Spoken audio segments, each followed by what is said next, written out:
in London. Later this morning, members of the royal family will walk along Queen Elizabeth's coffin in a procession from Buckingham Palace to Westminster Abbey. Jay Gray is live this morning in London with a closer look at the continuing period of mourning for the beloved monarch. Jay, good morning. Maureen, good morning to you. And look, this city teeming right now with so many who are gathering here, so much emotion. Queen Elizabeth's last great journey, as her son, the King, Charles, has called it, is now winding towards its end. But there are still so many here who don't seem quite ready to say goodbye. Pushing through the rain in central London, and a crowd gathered at the gates, or motorcycle escorts stopping just short of the entryway, bowing their heads as Queen Elizabeth returns to Buckingham Palace for the last time. The royal family with a rare private evening of mourning. Before she's returned to the public, she served for more than 70 years.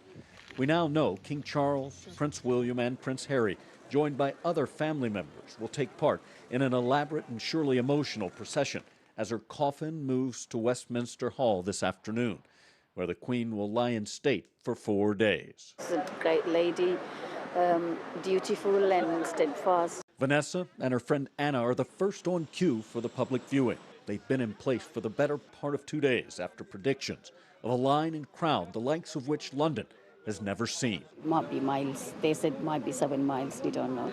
And they might also stop at some point if it's overcrowding.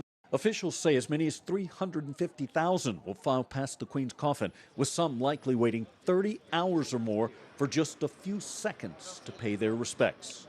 I'm having 1,001 emotions, but the plan is that I will take off my hat, look, say a little prayer, and I wear the hat back and wave a final goodbye.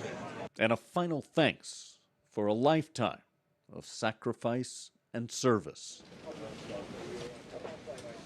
Yeah, and look, the public visitation, it will start after a brief church service this evening and continue through early Monday morning, ending just ahead of the Queen's state funeral here, Maureen. So things really picking up, and a lot of people anxious to pay their final respects to the Queen. Absolutely, yeah. And Jay, we've seen such an outpouring of support since the Queen's death from so many. What more can you tell us about that fine line between the public and the private mourning of her passing?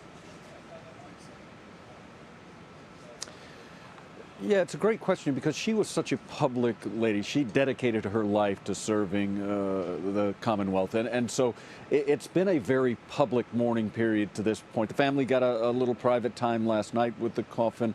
And we've seen the King, Charles, her son, really having to endure this in the face of the public. And so it's got to be difficult for anyone who's lost anyone that close. You know how hard it is and how difficult it is. He's been forced to do that while greeting politicians and lawmakers and the public.